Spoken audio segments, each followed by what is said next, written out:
ముఖ్యమంత్రి హెలికాప్టర్ ఖర్చు డీటెయిల్స్ ను రిలీజ్ చేస్తూ ప్రభుత్వం ఉత్తర్వులు జారీ చేసింది. ఏరియల్ సర్వే కోసం ఏవియేషన్ లిమిటెడ్ కు చెందిన హెలికాప్టర్ను ఉపయోగిస్తున్నారు సీఎం కేసీఆర్.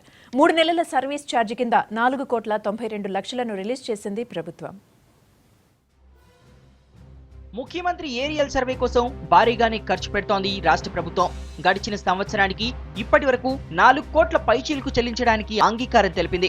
ఈ మేరకు ఆర్థిక శాఖ ఆమోద ముద్ర వేసింది. హెలికాప్టర్ను రాష్ట్ర ప్రభుత్వానికి అద్దెకి ఇచ్చిన ఏవియేషన్ కార్పొరేషన్ 6 కోట్లు చెల్లించాలని ప్రభుత్వాన్ని కోరినా ప్రభుత్వం మాత్రం ప్లాన్ బడ్జెట్ కింద ₹1,00,00,000, నాన్ ప్లాన్ బడ్జెట్ కింద ₹3,92,90,000 చెల్లిస్తూ ఉత్తర్వులు జారీ చేసింది.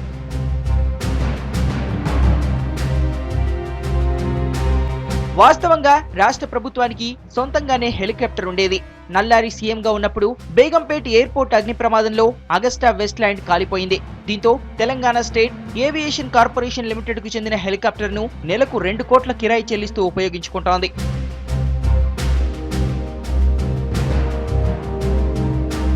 ఇక ప్రభుత్వమే హెలికాప్టర్ కొనుగోలు చేయాలన్న ఆలోచనలో ఉన్న అందుకు 13 కోట్ల వరకు ఖర్చవుతుండటంతో అంత మొత్తం ఒకేసారి చెల్లించడం కంటే నెల 2 కోట్ల చెల్లింపులే బెటర్ అన్న ఆలోచనకు వచ్చింది. అందుకే ప్రస్తుతానికి చాపర్ కొనుగోలు వాయిదా వేస్తూ వస్తోంది. ఇంతవరకు బాగానే ఉన్న అగ్రిమెంట్ లో భాగంగా చాపర్ వాడినా వాడకున్నా నెలకు 2 కోట్లు చెల్లించాల్సి రావడమే కాస్త కష్టంగా ఉంది.